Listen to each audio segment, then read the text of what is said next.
Um, I had a challenge in my head for a moment whether or not to focus on Parshat Chodesh, which is the mafta for this week, or Parshat Shavua. And so a little bit, my solution was to a little bit do both, because Parshat Shavua starts from a different HaChodesh. Parshat Chodesh is essentially the story of the Korban Pesach on the first, given to Moshe on the first of Nisan while they're still in Mitzrayim. Parshat Pekudei, the last parak, which is what we're going to focus on for now, starts B'yom HaChodesh HaRishon Be'echad LaChodesh Takim Et HaMishkan Ba'or Moed. Moshe commanded literally 1 year later, first year anniversary on Rosh Chodesh Nisan of the next year, Moshe is instructed to build the Mishkan. And so I figured that was my solution to this momentary dilemma. But I really, we've had the Mishkan in our sights literally since Parshat Truma, Tetzava, Kisisa, Vayakov, Pekudei. 5 parshiot out of the 11 parshiot of Sefer Shemot. Fully 5 of them deal with the Mishkan. And you can't escape it. Truma, Tetzava, this year Vayakov, Pekudei separate, so that it kind of expanded into an extra week. And there's a couple of the Mishkan looms large in Tanakh as a whole. The Mishkan initially, followed by the Beit HaMikdash, and at some point or another, I think it's valuable to take a big step back and ask the question: what is the difference between the Mishkan and the Mikdash? Why is the Mishkan in Sefer Shemot called a Mishkan, or an Ohel, or a Mishkan Eidut, Mishkan. There's a couple of different names for it. We'll talk about them in a moment. Whereas the Mikdash in Yerushalayim is called the Mikdash or Beit HaMikdash.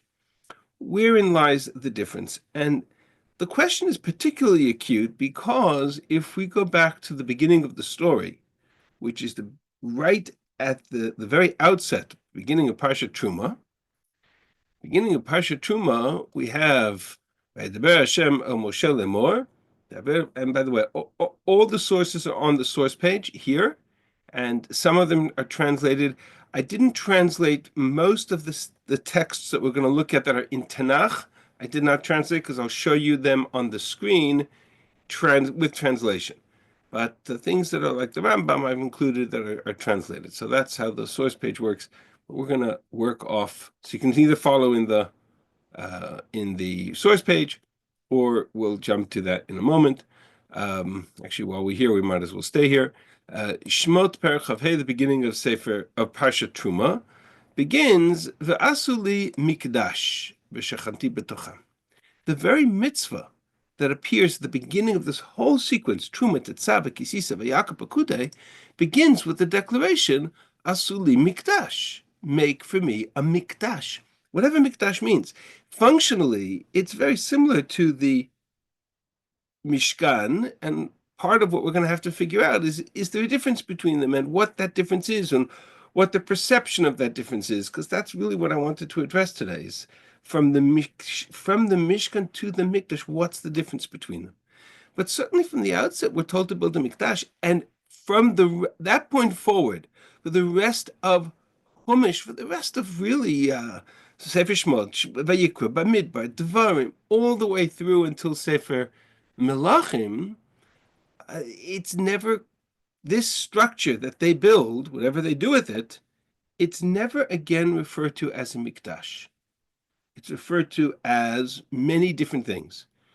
It's referred to as an Ohel Moed. The most common phrase used is the Ohel Moed, or the Ohel, or the Mishkan, or the Aron, the Ohel Ha'edut, the tent of the meeting, or the tent of the testimony, meaning referring to the law, referring to the luchot, to the tablets that are in the Aron Ha'edut. So the Ohel Ha'edut, the tent, contains the Aron that contains the Aseret HaDibrot, which is called the Edut.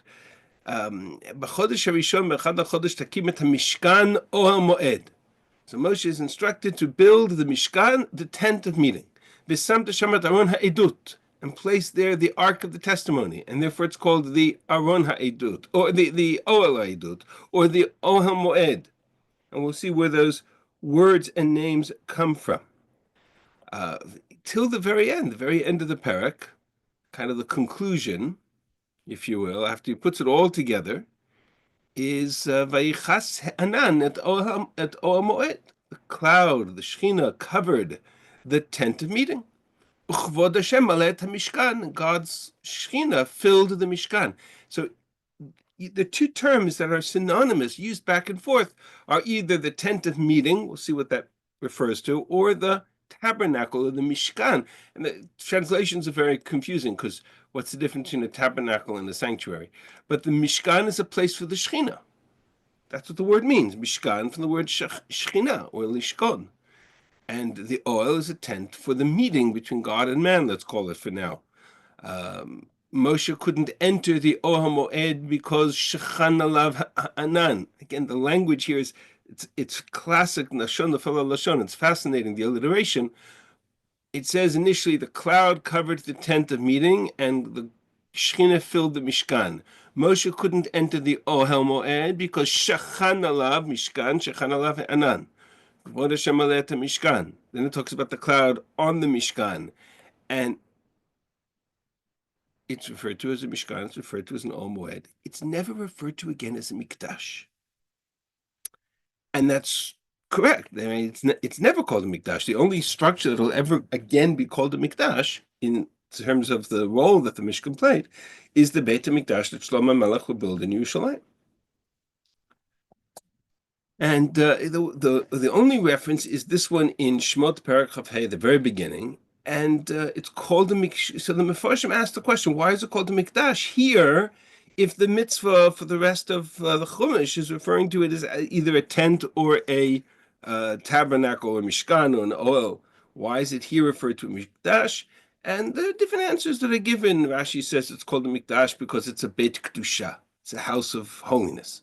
Rashbam says it's called a Mikdash because Mikdash means something which is designated, set aside. It's Kadesh, is Damen. Right? I will meet them there. No adati shama. So it's an Ohel Moed synonymous to a Mikdash. Ibn Ezra says Mishkan Hashem Kadosh, the Mishkan of God's name, which is holy. Again, all variations on the theme, which is all fine and very nice. But it's never referred to as a Mikdash. Only the Mikdash in Yerushalayim is called such. And so I struggle with this question. What defines the Mishkan separate, different from the Mikdash? What is the essence of the distinction between the Mishkan / tabernacle / tent of meetings, etc., and the sanctuary or the Mikdash of Yerushalayim? And that's the journey that we're going to try to explore this evening in the time we have, to see if we can come up with some suggestion. Some suggest, and again, we can argue it, that the Mishkan was designed by its nature to be temporary. And the Mikdash was designed by its nature to be permanent. So the Mishkan, the Ohel, a tent, is temporary. A Bayit or Beit Mikdash is more permanent. Is that true? Is the Mishkan more temporary than the Mikdash was? That's an interesting question. If we look, I'm going to jump for a moment to the Rambam, which is in source 13. Mitzvat aseh lasot bayit l'Hashem. There's a positive commandment to build this temple, to build a house for God, as it says, v'asu mikdash. That's the verse we're dealing with. And this in the Torah is explained, Mishkan she'asa Moshe Rabbeinu, that this is the Mishkan that Moshe made. So it doesn't really help me resolve my problem, because on the one hand, the mitzvah is called to build a mikdash, and on the other hand, it's referred to as a Mishkan. But in terms of time, and I was looking at this now for in the sense of time, the Rambam writes, once they entered into the land of Israel, what did they do with the Mishkan? Anybody ever asked that question? What did they do with the Mishkan when they entered into the land of Israel? It'll take them 440 years before they begin the building of the Beit HaMikdash. Let me just put that in perspective for you. From the time Yoshua enters the land of Israel until Shlomo HaMelech lays the foundation stone of the Beit HaMikdash is 440 years. During those 440 years, and we know this because at the beginning of the book of Kings, it says that the foundation stone to the Mikdash was laid 480 years from the time they left Egypt. It's a pasuk.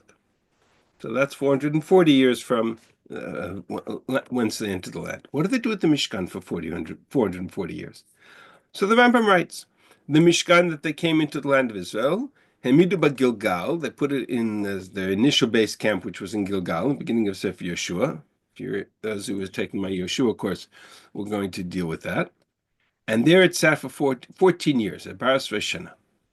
And then it was moved to Shiloh in Yeshua Perek Yerchet, Misham Bao Shiloh. And they built there in Shiloh Bayit Shel Avanim. They built a stone structure. Ufarsu Yiriot Mishkan Alav. And the curtains of the Mishkan, the coverings, they put on that structure. V'lo hayta shem tikva. There was no roof. And that structure in Shiloh stood 369 years. Shin Samech Tet Shana Amad Mishkan Shiloh. Until it was destroyed by the Plishtim in the beginning of Sefer Shmuel. And at that point, the Aron and the Mizbeach get separated, and the Aron, the Mizbeach continues in the city of Nov, and then when Shmuel destroyed the city of Nov, it went to Givon, and from Givon, eventually, in the beginning of the Book of Kings, Shlomo HaMelech comes to build the Beit HaMikdash. All told, till the Beit HaMikdash is built, 440 years. It's the longest location the Mishkan ever stood was in Shiloh for 369 years. Once they come to build the Mikdash in Yerushalayim, learn is the language of the Rambam. Kivan shenivna hamikdash b'Yerushalayim. That's a more. We'll talk about what that means. But the Mikdash in Yerushalayim stood for 410 years in total. So is 410 years more permanent than 369 or 440? We regret to inform you of the passing of Eileen Finkelstein, sister of Sheldon Smith. Right. There's it's 410 years. That any less permanent, more permanent than 369? So that's hard to say that the Mishkan is called the Mishkan because it was temporary and the Mikdash was more permanent. It's a hard argument to make. Another suggestion that is made is that the Mishkan was movable and the Mikdash had a single location. That happens to be true. I'm just not sure I understand why that was so significant. In other words, if you look in Dvarim Yud Bet, what we find there, and I gave you the text with translation, let's move to here, is that when they come into the land of Israel, the Torah says that Lo tasum ken Hashem Elokechem, you shall not do what the idolatrous cultures of Canaan did, which is that they built their temples everywhere and anywhere they wanted. But rather one place will be chosen from amongst your tribes, and there to that place you will seek and you will place and you will bring all your offerings to that one place. Don't do what we do today in the desert, which is everybody can build their own altars and make their own temples. Because up until now, because now you have not yet come to that place which is your permanent home or your inheritance. But when you cross over the Yarden, and you will dwell in your land, and you will dwell securely, and God will give you rest from all of the wars and your enemies around you. Then that place which God will choose to place his name, there there you will bring all that I command you. And that's true, right? The Rambam records this, and he says that once, that's the last paragraph of the Rambam, that once they entered into the context, the domain of Yerushalayim, and they built the Mikdash in Yerushalayim, all the other locations where the Mishkan ever moved, or any other location where the Mizbeach could potentially build, was prohibited. There's no place where you could build a temple other than the Mikdash in Yerushalayim. Ein sham bayit dorei dorot ela b'Yerushalayim b'vad. There can be no other location for a permanent home for this Mikdash other than Yerushalayim on Har HaMoriah.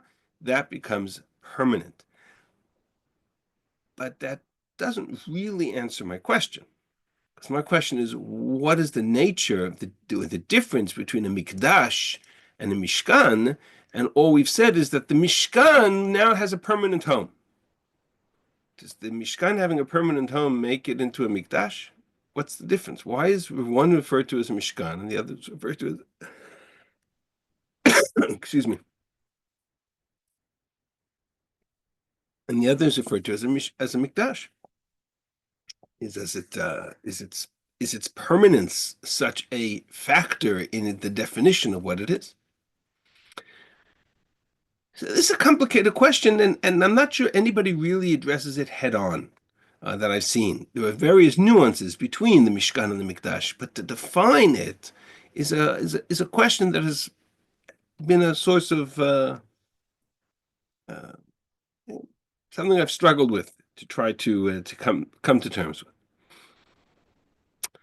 I will go one step further. Even some suggestion made that the Mishkan is the place of the Shechina. Place of the Shechina, it has the Anan, it has clouds, it has the Eish, it has the fire. Mikdash was much more of a structure for offerings, for korbanot, for whatever you want to define it as. But even that's not completely true, because as we see in the components of fire and cloud, Anan and the Kavod, and Anan and Esh, the fire and the cloud that make up what we call the Shechina, that is characteristic of the Mishkan, appears in the context of the Mikdash as well. In two places. One, when we dedicated the Mishkan, both at the end of Sefer Shemot and in Vayikra, we find the reference to, this is what you shall do, V'yirah lechem kvod Hashem, the Shechina will appear to you. And we saw the cloud in the end of Sefer Shemot, V'atetze eish milifnei Hashem v'tochal al hamizbeach, and when there is this fire in the beginning of the story Nadav and Avihu Yom HaShmini in Vayikra Perek Tet, the cloud and the fire are interconnected. I don't know if anybody's ever made that connection clear. When we talk about the clouds of God's glory, what accompanied Israel as they left Egypt was the fire by night and the cloud by day. So what does that mean? It means that the fire transitioned away and the cloud came in its place, right? So there's a number of references to this. I'm not going to unpack it tonight because we don't have time.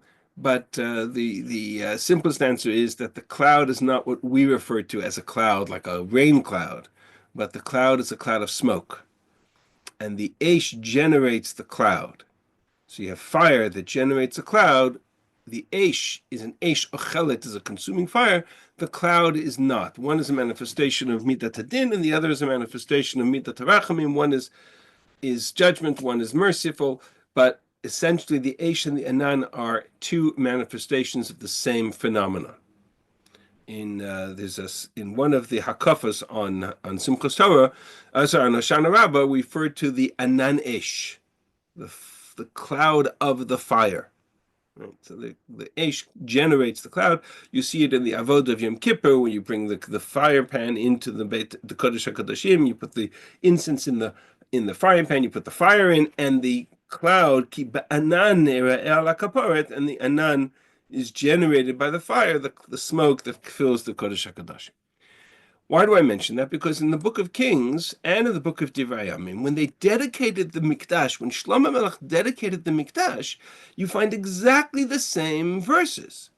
When Shlomo Melech dedicated the Bet HaMikdash, in Melachim Aleph Perek Chet, we find Vayi betzet hakohanim min hakodesh ve'anan maled Beit Hashem, the cloud filled the temple, the Beit Hashem. And lo yachlu hakohanim lamod l'shemet mifnei ha'anan, the kohanim couldn't enter into the Mishkan because of the cloud fire. Ki maleh kvod Hashem et Beit Hashem, the kvod, the Shekhinah filled the house, exactly the same context. And the same event in Divrei Hayamim is described as v'ha'esh yarda min hashamayim, the fire that came down from heaven and consumed on the altar, and therefore kvod Hashem alei habayit, the Shekhinah filled the house, and the kohanim couldn't enter because there was this anan, or this esh and anan together. So from a Shekhinah perspective, Mishkan, Mikdash, they're the same. To come back to my question, what defines one as a ohel, a tent, a mishkan, a tabernacle, a place of the Shekhinah, and the other is defined as a mikdash? And the truth is that the clearest distinction that is expressed in Tanakh actually appears in the book of Shmuel, and it distinguishes not between a mikdash and a mishkan, but it distinguishes between an ohel and a bayit. And that's where I want to begin our discussion. Because in the book of Shmuel, when David HaMelech is at that critical moment in his life, when he wants to build this permanent structure, he distinguishes between an ohel and a bayit. Functionally, they're both places for the Shekhinah. Functionally, they're both places for the for korbanot, for the sacrifices. Functionally, they're both places of nevuah. One is going to be called, however, a bayit, and the other is called an ohel. And that's really the question we need to explore tonight. What is the difference between one being an ohel and the other being a bayit, one being a tent and the other being a house? And if you look in Shmuel Bet Perek Zayin, this is where David comes to ask the Navi for permission to build the temple. It starts, Vayhi ki yeshav hamelech beveito. The king, David, had just conquered Yerushalayim. He had just received a partnership entered into a partnership with the king of Sidon, and from Lebanon received all these gift of cedar woods and mason workers and woodwork and artisans to build him a palace. And so David felt, Ki yeshav hamelech beveito, David was dwelling in this enormous palace made of cedar from Lebanon, v'Hashem eniach lo misaviv mikol levav, and God had given him, exactly as we read the text, rest from all of his wars. V'yomer hamelech al Natan Navi, king comes to Natan, and he says to him, Rei anochi yoshev bevet arazim, I am dwelling in a house made of cedar. V'aron Elokim yoshev b'toch yiriyah, and the ark is sitting in a tent of curtains. The implication being, it's the difference, the covered of taking the Aron and the Mizbech and building it into a bayit that was driving David HaMelech, not the question of whether it's called a Mishkan or a Mikdash, but whether it's called an Ohel or a bayit. Doesn't explain exactly what the difference is, but that's going to be the starting point of our discussion. So Natan says to him, go. That sounds like a very reasonable idea. Natan, unfortunately, David is unfortunately stopped in his tracks. That night, God comes to Natan and says, go tell my servant David, כה אמר Hashem, Ata tivne li bayit lishmi, shall you build a house for me? Not so fast. Ki lo yeshavti bebayit lemiyom ha'aloti et bnei Yisrael miMitzrayim v'yad hayom hazeh. all the years that we have existed in the land of Israel, from the day we left Egypt until this moment, I have not dwelt in a bayit, but rather eyem mitalech ba'oel u'b'mishkan. But I walked and I moved and I went in a tent or a tabernacle. And through all the travels of the land of Israel, and through all the tribes, and through all the tribulations of Sefer Shoftim, etc., I never asked for a bayit. And the rest of this parak is not so relevant to us right now, why David was denied that opportunity. But nonetheless, that is the distinction between an ohel and a bayit. So now I have a simple question. What's the difference between an ohel and a bayit in this regard? Not between a mikdash and a mishkan, but between an ohel and a bayit. And there I think the answer is self-evident. Needs to be understood, but I think it's clearer here. What's the difference between a tent and a house? Simply put, you tell me, what's the difference between a tent and a house? Permanency. Movability, right? A tent, as we said before, the tent can sit in Shiloh for 369 years, and the Mikdash is only 410 years. So one's not necessarily, in the scheme of history, one wasn't necessarily more permanent than the other, although that was certainly the perception. But the simplest explanation is that an ohel is nomadic. An ohel moves. The whole design of the Mishkan was that it would go from place to place. The Mikdash has a bayit has a singular location. You can move from one bayit to another, but you cannot readily move a bayit. You can move a tent. You can move a tabernacle. So the question now is the place that you build, that the Shekhinah now dwells in, does that move around from tribe to tribe, from place to place? Or are you building a single location in which you place a single permanence, not in terms of years, but in terms of the ability to move, right? A non-movable, transferable, a non-nomadic location for the bayit that would be called the bayit of the Shekhinah. Let's call it that. Right? Doesn't make a difference at this point whether it's called a mikdash or mishkan. The mishkan is simply the tent covering of the tabernacle structure that they built in the desert. There were 3 layers of tent coverings. One was called an ohel, and the other was called a mishkan. So those are names given to the tent coverings. They reflect the fact that it was movable, even if it stood in one place for 369 years, but it was by definition movable. Whereas the Mikdash was not movable. The moment it was built, it had a permanent home. Permanence, again, I want to avoid that sense of time. We'll come back to that. But certainly in terms of it now had a final home and was not going to be moved to another location again. And that's the big difference here.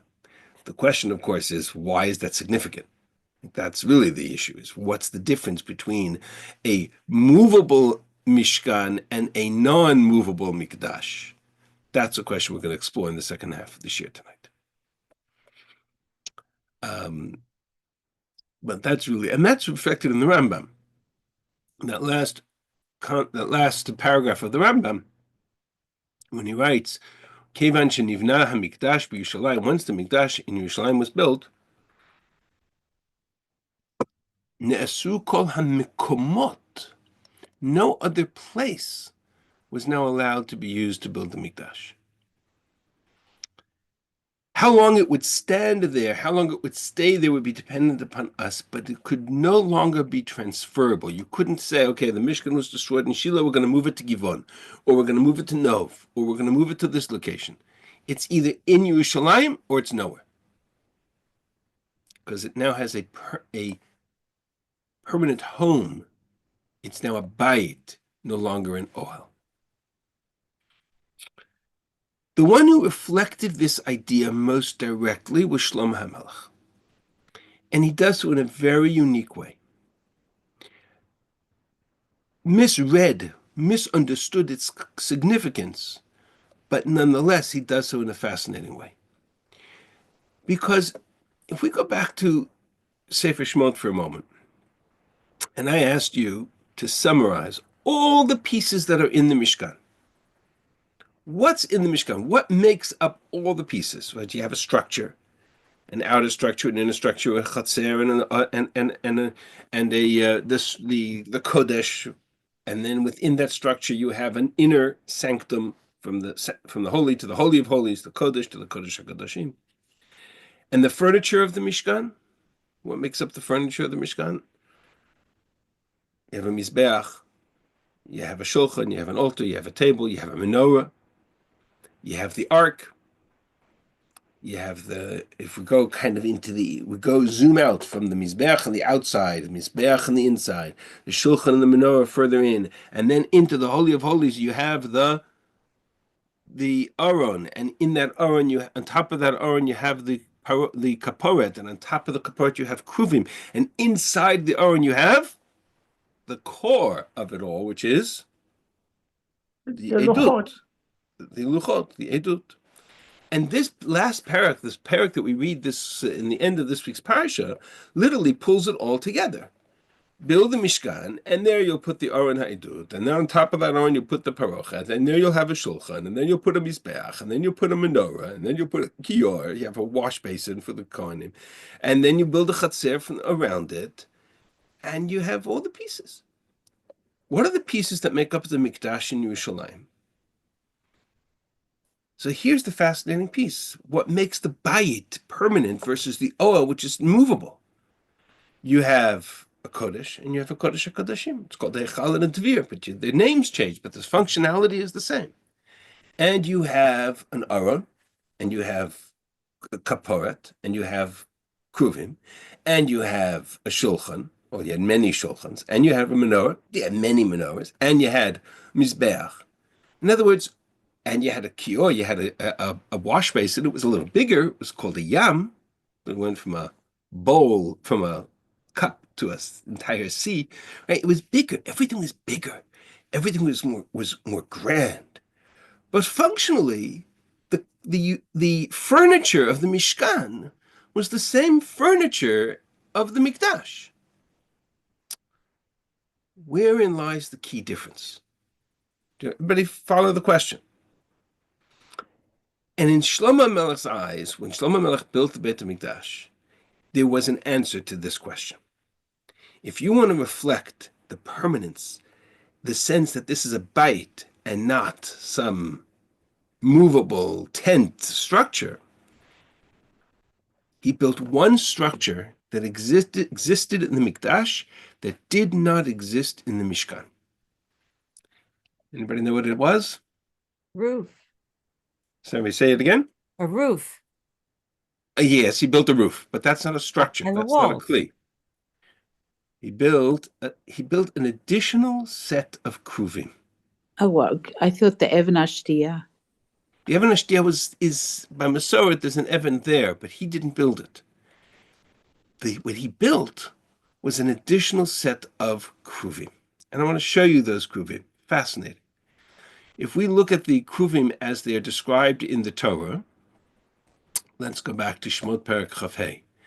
And the beginning, the first kli that was described is the Aron. Yasu Aron Atzei Shittim. This was the Aron was made out of. It was made out of wood, and the dimensions are not an issue. And it was covered, laden. It had an inner golden box and an outer golden box, and in the middle was made out of wood. And it had a crown around it, and it had poles. And then into the Aron you would place the testimony, the law. V'natata el Haron et ha'edut. And on top of it, you'll make a gold cover. V'yasita kaporet zahav tahor, made out of pure gold.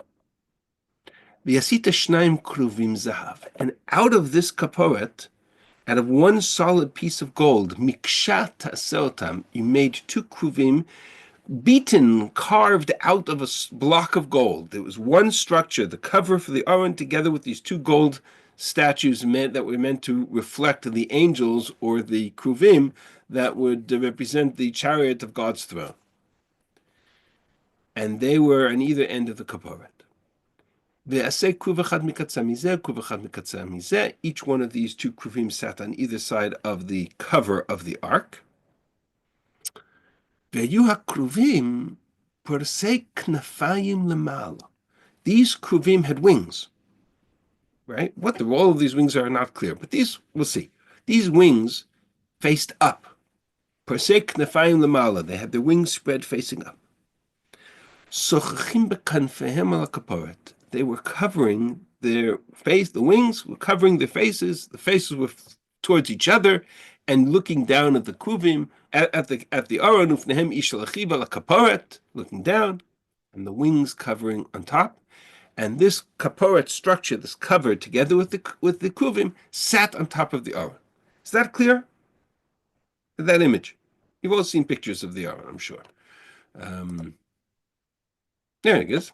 That's more or less what it looks like. Okay, you have a box with the kruvim on top of it, with the wings spread out facing up, and their faces towards each other. That's a very good picture. So far, you with me? All right.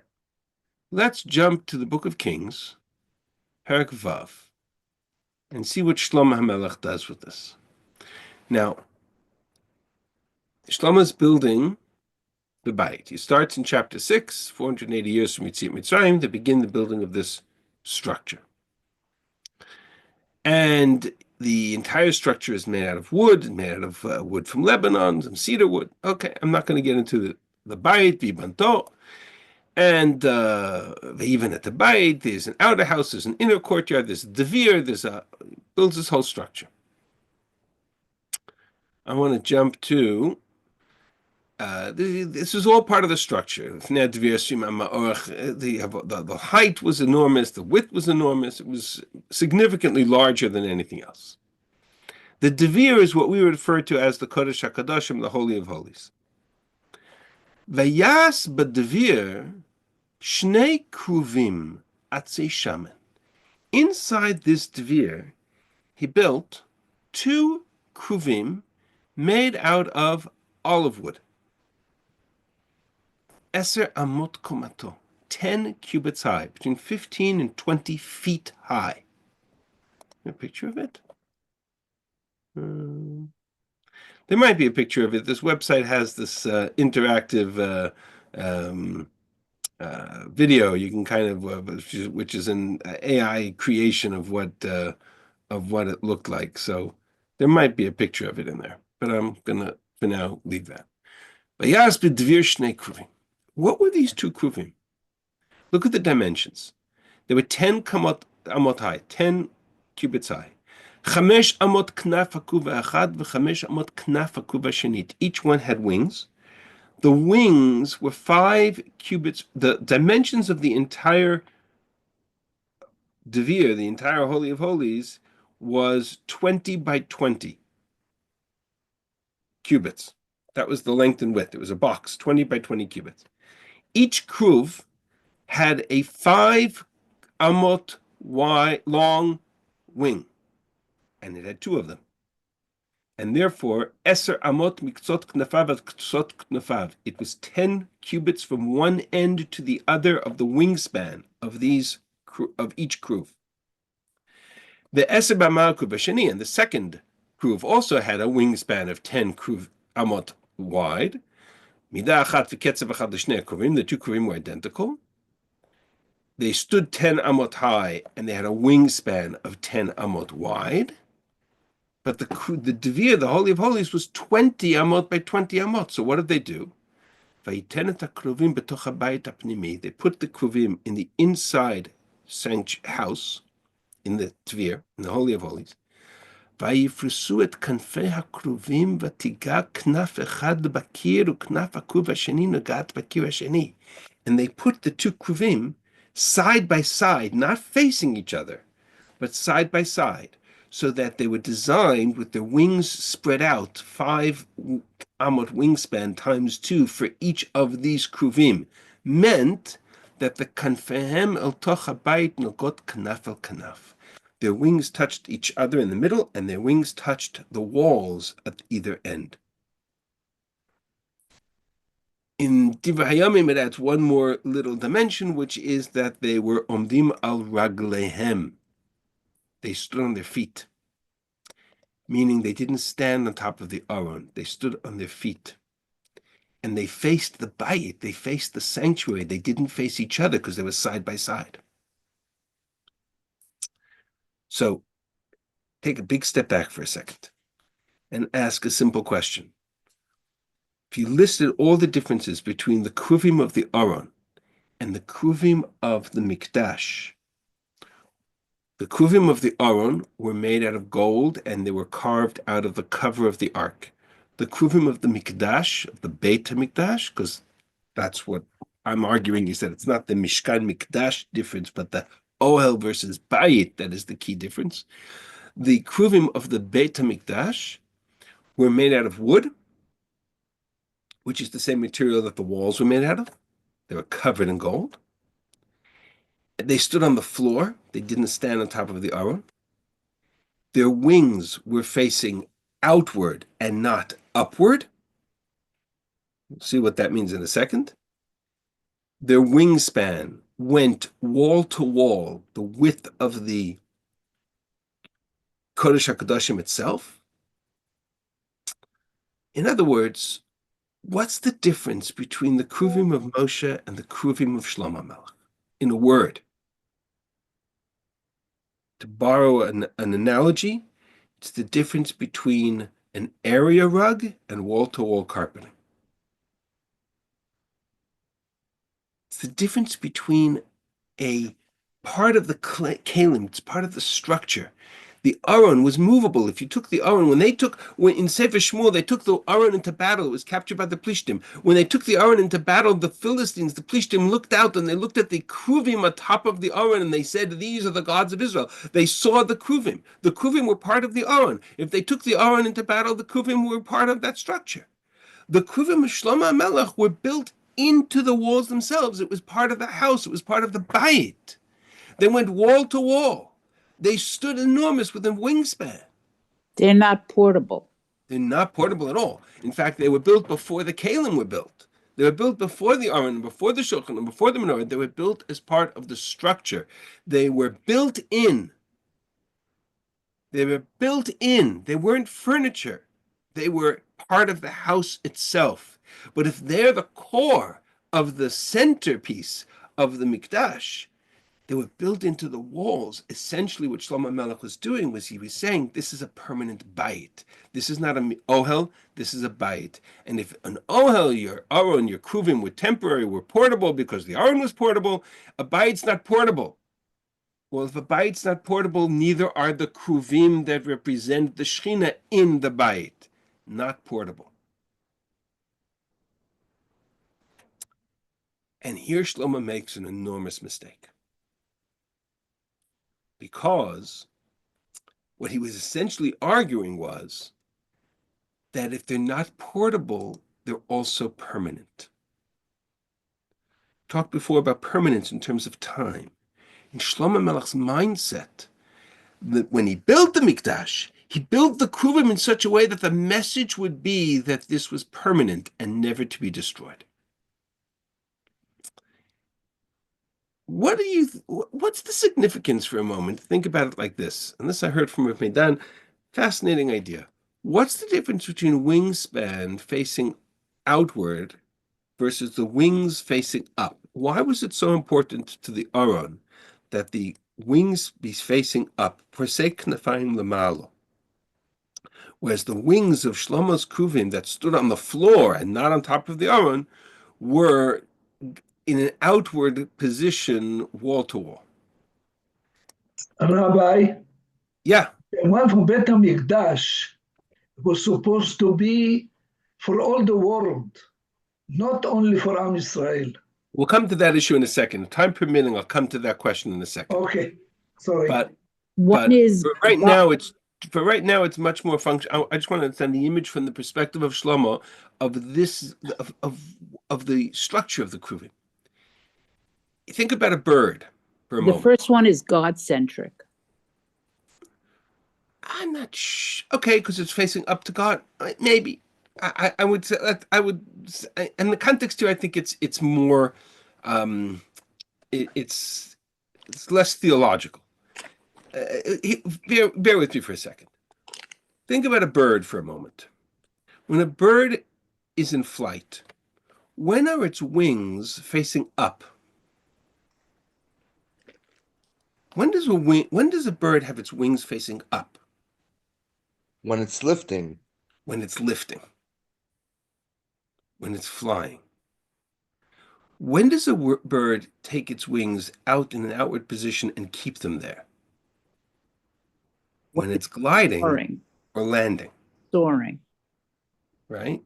But it can't soar forever. It'll eventually land. In other words, and this is very subtle, but it's very powerful. When the Torah said you build the Aron, and you build a representation of the throne of God, the Kruvim, or the throne of God, you build it in such a way that the wings of the Kruvim are in constant movement.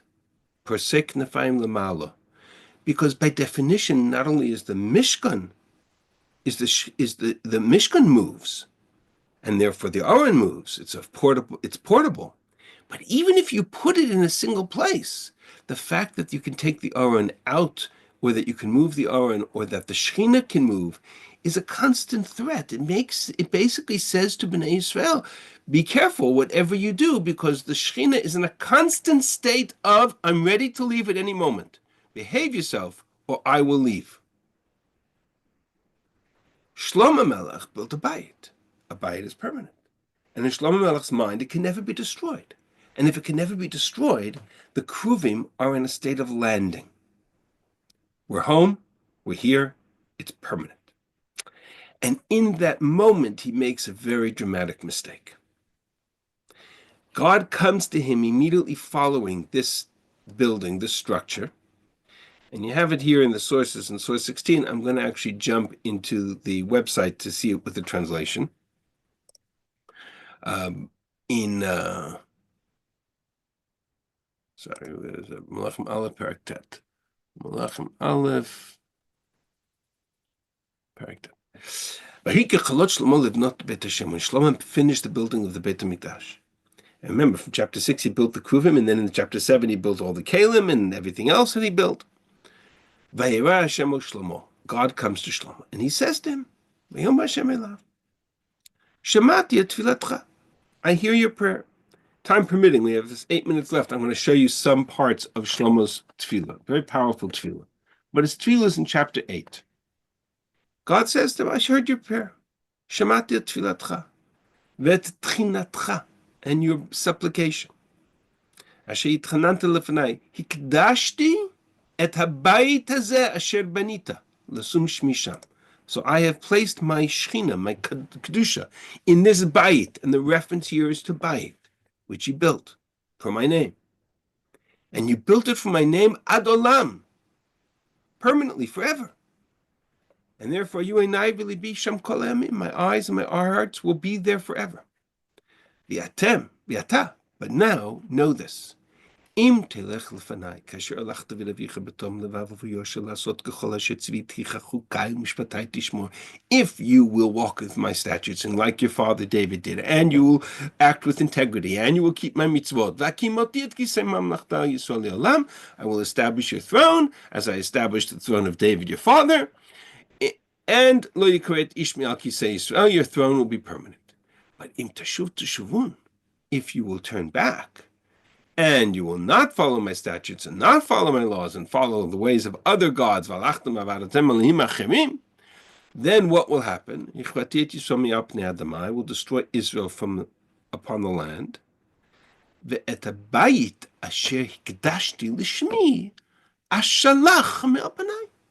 And I will take this bayit which you consecrated in my name, and I will destroy it. Shlomo Melech, don't think because you built a bayit instead of an ohel, it's permanent. Not so. If I destroy the kingdom and destroy the people from upon the land, I can destroy the bayit too. You made a pair of kruvim that represent the Shekhinah in a state of permanent landing as if this is their permanent home. Okay, as long as you're loyal, that's true. But the bayit can be destroyed as much as the Mishkan of the Ohel can. It may take a little bit more effort, but it can be. And that was an enormous message to Shlomo Melech. I want to go back one chapter for a moment, to Perek Chet. Perek Chet is an extraordinary chapter. I would urge every one of you, after we finish the shir tonight, you want to really be inspired, go open up a Tanakh, or you can use this website, read Shlomo's Tefillah, Perek Chet, chapter 8. It's extraordinary. It's transformative.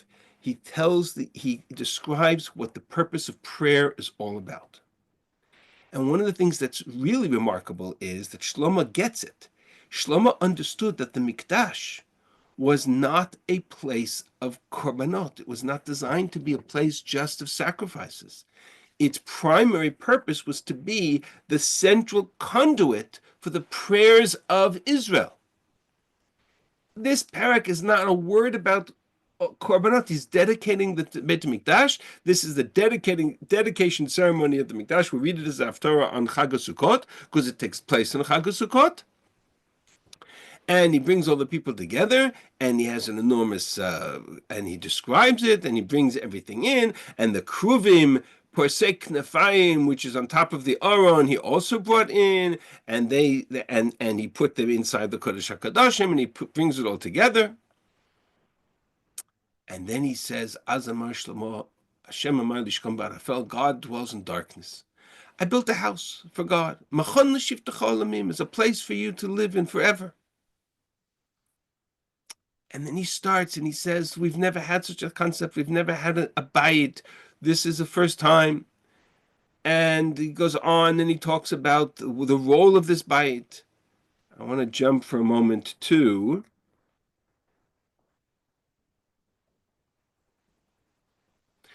Pasuk of Zayin. Is it true that God can dwell on earth? The heavens and the heavens of the heavens can't contain God. God is infinite. This house that I built can contain God? No, not possible. But, so what is it? Ufanita el tfilat avdecha vel tchinato Hashem Elokai lishmoa el arina vel tfilah shavdecha mitpalel lefanecha hayom. This place is a place for God to use as a conduit of prayer. Liot einecha fetuchot al habayit hazeh laila vayom, so that your eyes, God, are focused on this house day and night. El hamakom asher amarta yesh misham, to that place that you said my name will be, lishmoa el tfilah sheitpalel avdecha lamakom hazeh, to listen to our prayers. The entire chapter, he talks about all the different reasons why one would come to pray.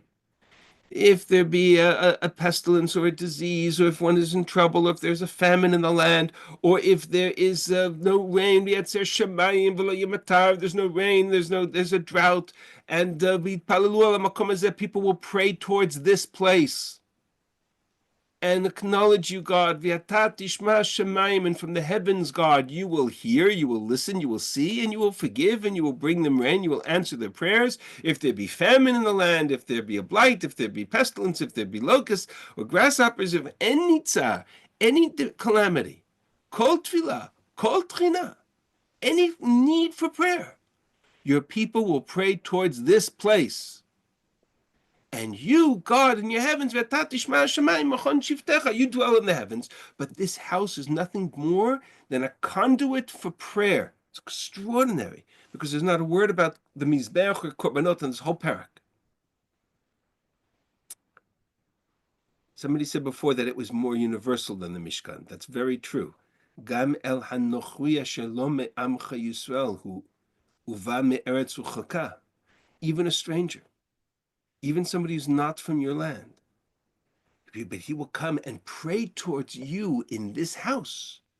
He will hear about your great name, Kishmuna Chimcha Gadol, and he will come uvavit palel habayit hazeh. He can come and pray at this house, and you, God, will hear his prayer from the heavens. What does Yeshayahu describe? How does Yeshayahu describe the temple? Ki beiti beit tefillah yikareh l'chol ha'amim. My house will be called a house of prayer for all nations. It's a bayit, but it's a bayit for tefillah. And here's the piece that Shlomo Melech missed. All this is true. But Shlomo Melech missed one piece. Look up Mem Daled. Ki yitzeh amcha le'milchama al oivo. It could be that your people will go to war against their enemy.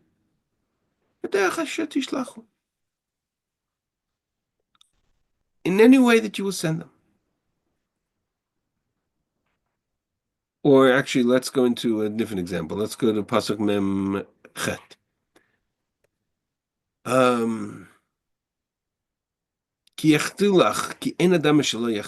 Israel, it's possible sometime in the future will sin. And you will hand them over to their enemies. And not only that, and their enemy will take them into captivity in their foreign land. They will be exiled from their land, far or near. What will they do then?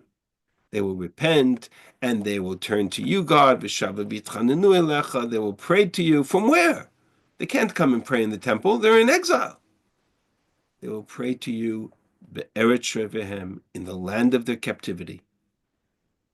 And they will pray and they will say, Chatanu, Avinu, Eshanu, V'shavu elecha, they'll do tshuva. V'itpalalu elecha, listen very carefully, because this is the foundation of our tefillah today. V'itpalalu elecha derech artzam, they will pray to you by turning to the direction of their land. Ha'ira shebacharta, direction of the city which you chose. And towards the direction of the bayit asher banita lishmecha, the house which you chose for your name, or which I built in your name. And you will hear their prayer and forgive, etc. What just happened? Shlomo Melech made an assumption, and it's this assumption that God reacts to. That in the worst case scenario, every scenario in this chapter gets more intense. In the worst case scenario, Israel is defeated. They go into exile because of their sins. They'll pray towards their land, towards the city of Yerushalayim, and towards the house which I have built. Because in Shlomo Melech's mindset, this house can never be destroyed. And no, because it's the house of God. How can you destroy the house of God? And that's precisely why God's response is, the house is no more permanent than the Mishkan was. Its permanence is in the sense that it's a bayit, and it's a beit tefillah, it's a house of prayer, and it's a permanent structure, but not in terms of the fact that it can never be destroyed. Its viability, its survivability will depend on you, Shlomo, and on your people, and not on the fact that you built a house in my name. And that's really the tension in the rest of Tanakh, the tension in the rest of the Book of Kings, and the entire context back and forth throughout the years, till the final conflict between Yirmiyahu and the kings of Israel at the very end of their lifetime, of Tzidkiyahu and others, is whether or not it's possible for the Beit HaMikdash to be destroyed. And Shlomo Melech's mindset that by building a bayit, it can't be destroyed, was exactly what God said to him was not the case. You built a bayit. A bayit is a place of tefillah. A bayit has permanent structure to it. Permanent in the sense that it's not movable. But its survivability and its viability is always dependent upon our loyalty to the Brit with God. So if we unpack this, we've run out of time for now, but I've really finished the main piece that I wanted to convey, which is that the primary difference between the Mishkan and the Mikdash is not in the term Mishkan or Mikdash, but in the term Ohel and Bayit. And the Ohel that they built in the desert moved from place to place. And that, in a sense, represented a kind of an intimacy with God. It could go to any tribe or any city, but it didn't reflect the sense of Israel as a nation, Israel as a people. when you build a capital of a city and you build a palace in that capital and you build a mikdash as the capital for God, as the palace for God, what you're essentially saying is you're now entered into a new arena in which you're a nation amongst the nations of the world. And as a malchus, as a kingdom, Shlomo Melech could build a bayit, he could build a palace for God. And God's message to him is, all that's true, but all that is still dependent upon your loyalty and commitment to that covenant. And nothing is ever so permanent as to be guaranteed so that we don't have consequences for our own actions. And that sort of rounds out the two pieces of the puzzle. Okay, we're going to stop here. I hope you have, hope that has been helpful to you. And I'm okay with staying on a few extra minutes for if there are questions. But I Thank want you, to Rabbi. officially end here. Thank you. My pleasure. Yes, Kaya. Chodesh Tov. The same to you. The same to you. More question. The emphasis of Shlomo and this gorgeous tefillah is wonderful, and that tefillah is the most important. But in Chanukat HaBayit, there are so many animals killed, shafted on the Mizbeach, that the blood was flowing in the courtyard. The whole scene somehow turned me off. It's a contrast to Yeah, what the korbanot are a hard concept for us to understand. But I don't have an easy way to explain them because they're so far into our frame of reference. But the only thing I will say is that they were very relevant and very moving and very powerful for the people. But what Shlomo Melech does, despite the 1,000 korbanot that he brings in the dedication, is he parks all that in the outside, because the Mizbeach is on the outside of the Mishkan, or the Mikdash. And he comes to the people and he says, okay, here's the core. And the core is that this structure is a conduit for our communication with God. Something that I wanted to share earlier, and I just didn't have a context, but I'll share it with you as far as an answer to your question. One of the interesting distinctions between the Ohel and the Mikbayit is that the Ohel, we call Ohel Haidut, the tent of tabernacle of the law, it contained the Torah Shebichtav, it contained the Luchos and the Sefer Torah, and it was a conduit for prophecy. God communicated with Moshe from the Ohel Moed, from the tent of meeting. V'no'adati lecha shama, I will meet you there from upon the Kruvim. Whereas the Mikdash became associated not with prophecy, but with prayer. Now, prophecy and prayer are connected. In prophecy, God speaks to, Soloveitchik talks about the distinction between prophecy and prayer, that prayer is a dialogue. In prophecy, God speaks to us, and in prayer, we speak to God. And Shlomo's whole message was, we speak to God, God listens and responds. But in prophecy, God is directing, God is instructing, God is telling us. Those are the two halves of this discussion. Right? Your Dvar Torah book ends with your wonderful lectures on Daniel, where you pointed out that Daniel faces Beta. Yes. Yeah, Daniel is living after the destruction of the Beit HaMikdash, and he prays towards Yerushalayim. That's it for Daniel. That's a chiddush. That's a novelty. That's a new concept. He's reading never experienced. He's reading the pasuk you read to us. Right. He's praying towards a place, even if the bayit is not there, and that paradigm becomes foundational for us. So that is exactly correct.